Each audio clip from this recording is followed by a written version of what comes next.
사랑이 많으신 하나님, 감사합니다. 우리 친구들을 한 주 동안 지켜주시고, 이제 2월 한 달 동안 지켜주심에 감사합니다. 이 시간 우리가 비록 한 자리에 모여 함께 예배드릴 수는 없지만, 이제 각자의 자리에서 하나님께 함께 예배드리도록 하겠습니다. 주님, 이 시간 우리가 있는 각 처소에 찾아오셔서 이 시간 우리가 드리는 예배를 기꺼이 받아주세요. 예수님의 이름으로 기도드립니다. 아멘. 다 같이 사도신경을 함께 고백하도록 하겠습니다. 나는 전능하신 아버지 하나님, 천지의 창조주를 믿습니다. 나는 그의 유일하신 아들, 우리 주 예수 그리스도를 믿습니다. 그는 성령으로 잉태되어 동정녀 마리아에게서 나시고 본디오 빌라도에게 고난을 받아 십자가에 못 박혀 죽으시고 장사된 지 사흘 만에 죽은 자 가운데서 다시 살아나셨으며 하늘에 오르시어 전능하신 아버지 하나님 우편에 앉아 계시다가 거기로부터 살아있는 자와 죽은 자를 심판하러 오십니다. 나는 성령을 믿으며 거룩한 공교회와 성도의 교제와 죄를 용서받는 것과 몸의 부활과 영생을 믿습니다. 아멘. 김나은 선생님께서 기도해 주시겠습니다.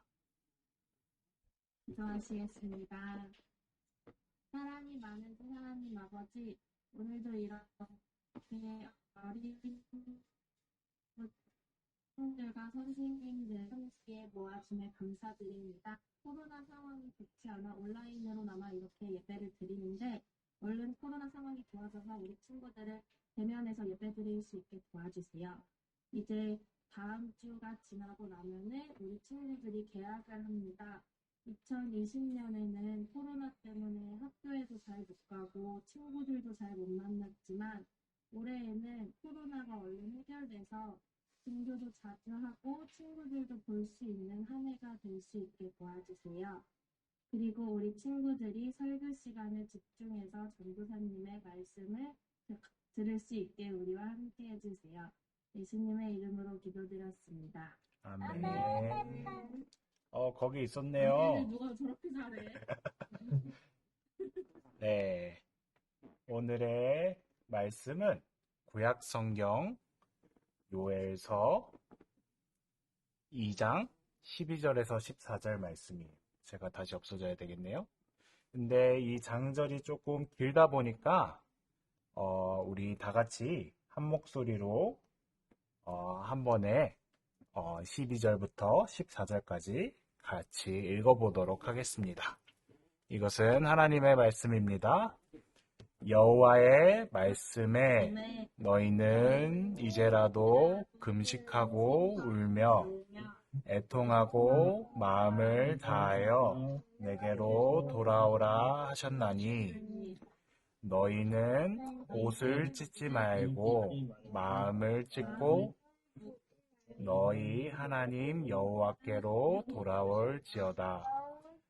그는 은혜로우시며 자비로우시며 노하기를 더디하시며 인애가 크시사 뜻을 돌이켜 재앙을 내리지 아니하시나니 주께서 혹시 마음과 뜻을 돌이키시고 그 뒤에 복을 내리사 너희 하나님 여호와께 소제와 번제를 드리게 하지 아니하실는지 누가 알겠느냐.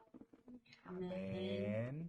이번 주에 우리에게 주신 하나님의 말씀은 요엘 2장 12절에서 14절 말씀, 그리고 설교 제목은 하나님에게로 돌아가요 라는 제목으로 함께 하나님의 말씀을 나눠보도록 하겠습니다.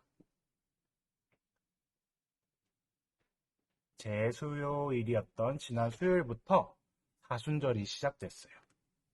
사순절은 예수님이 부활하시기 이전 주일을 제외한 40일 동안 예수님께서 걸어가셨던 길을 따라가며 그 당시 이스라엘 사람들에게 순환을 당하시고 십자가에 달려 죽으신 일들을 우리 마음속에 되새기며 참으로 예수님을 믿는 것은 무엇일까 고민해보고 깊게 생각해보는 절기예요.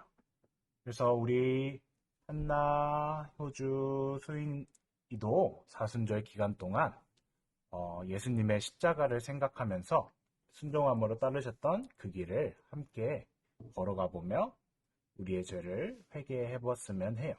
오늘의 성경 말씀을 기록한 사람은 요엘이라는 사람이에요. 근데 우리가 보이는 것처럼 요엘이라는 글씨 옆에 이렇게 메뚜기들이 사과를 갉아먹고 있죠. 과연 이 요엘과 메뚜기들 사이에는 어떤 일이 있었을까요? 먼저 요엘에 대해 알아보도록 할게요. 요엘의 이름은 이제 여호와는 하나님이시다 또는 여호와는 나의 하나님이시다 라는 뜻을 가지고 있어요. 그래서 이런 뜻을 지닌 요엘 2장 27절은 내가 너희 가운데 있는 것과 내가 주 너희의 하나님이라는 것과 나 말고는 다른 신이 없다는 것을 깨닫게 될 것이다 라는 말씀으로 이제 요엘이 말했던 것 같아요. 다음으로 요엘은 구체적으로 언제, 어디서, 어떤 왕 때 활동했는지 알 수가 없어요. 다른 예언서들 같은 경우에는 어떤 왕 몇 년 혹은 바벨론에 사로잡혀간 지 몇 년째 되는 날 이렇게 시간에 대해서 단서를 주지만 요엘서는 아무런 단서를 남기지 않았어요. 하지만 요엘이 지내던 때에 무슨 일이 일어났는지는 어느 정도 유추해 볼 수 있어요. 바로 어마무시한 메뚜기 떼의 습격을 경험했다는 것이에요. 이스라엘과 그 주변 세계에서 메뚜기는 어마무시한 위력을 가지고 있어요. 우리가 보기에 이제 우리 손바닥보다 작은 메뚜기가 별것 아닌 것처럼 보이지만 그 무리가 수천, 수억 마리가 이렇게 한꺼번에 떼를 지어서 다니면은 살아있는 것처럼 보이는 모든 식물들을 갉아먹고 더 이상 먹을 것이 없다면 계속 이곳저곳 이동하면서 이제 땅을 황폐화시킨다고 합니다. 얼마 전에는 아프리카에서 시작된 메뚜기 떼의 습격이 이곳저곳을 휩쓸다가 우리나라 옆에 있는 중국까지 오기도 했어요. 이스라엘 사람들은 메뚜기 떼의 습격을 하나님의 진노와 심판이라고 생각을 했어요. 왜냐하면 메뚜기 떼는 출애굽 때 이스라엘의 하나님이 이집트에 내리신 10가지 재앙 중 하나였기 때문이에요. 이때 이스라엘 사람들은 하나님의 은혜를 입어 메뚜기 떼들이 피해가고 직접적으로 피해를 입지는 않았어요. 이 어마무시한 메뚜기 떼는 요엘이 살던 이스라엘을 덮치고 마른 풀이 없어지니까 가축들이 먹을 것이 없어지고 가축들이 먹지를 못하니까 사람들도 먹을 것이 없어지는 고통스러운 때가 계속되었다고 해요. 이스라엘 백성들은 메뚜기 재앙은 하나님의 백성인 이스라엘 사람들이 아니라 하나님을 믿지 않은 이집트만을 향해 있었습니다. 그 출애굽 때에 겪었던 메뚜기 때 재앙은요. 하지만 요엘 시대에 이르러 이집트가 겪었던 것과 똑같이 이스라엘 사람들도 메뚜기 군대의 공격을 받게 되었어요. 이집트인들의 죄 심판으로 메뚜기 떼를 보내신 하나님이 이스라엘에게 같은 메뚜기 떼의 습격을 받게 만드셨어요. 이런 암울한 상황을 보고 요엘은 하나님의 자녀였던 이스라엘의 죄가 이방인이었던 이집트의 죄와 크게 다르지 않다고 생각했어요.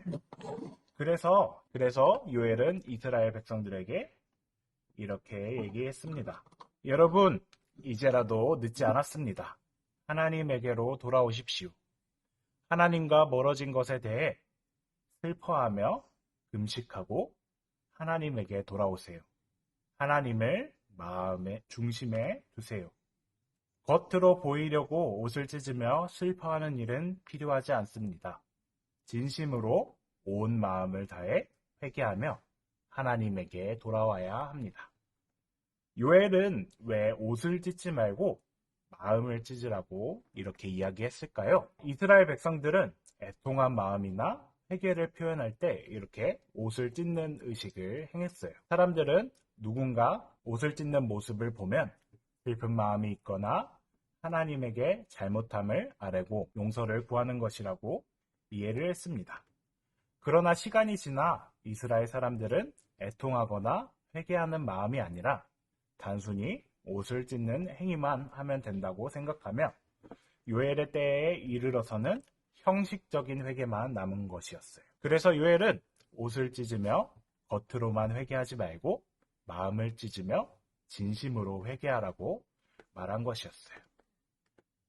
그 다음에 요엘은 이렇게 말했는데요. 하나님은 은혜롭고 자비로우시며 오래 참으시며 한결같은 사랑을 늘 베푸시고 불쌍히 여기는 마음이 많으셔서 뜻을 돌이켜 재앙을 거두기도 하십니다. 하나님은 요엘 선지자를 통해 하나님에게 다시 돌아오라고 알려주셨어요. 이스라엘 백성이 진심을 다해 돌아오면 하나님은 다시 용서하실 것이라고 말이에요. 요엘의 시대가 메뚜기 때의 공격을 겪었던 것처럼 우리도 마찬가지로 이렇게 코로나 바이러스가 퍼져 있는 상황에 놓여 있어요. 사람들은 누가 이 바이러스 문제에 대해 책임을 물어야 한다, 또는 어떤 나라가 모든 책임을 가지고 배상해야 된다고 말을 하지만 이것은 한 개인이나 한 나라가 아니라 모든 인간 전체의 책임이 있어요.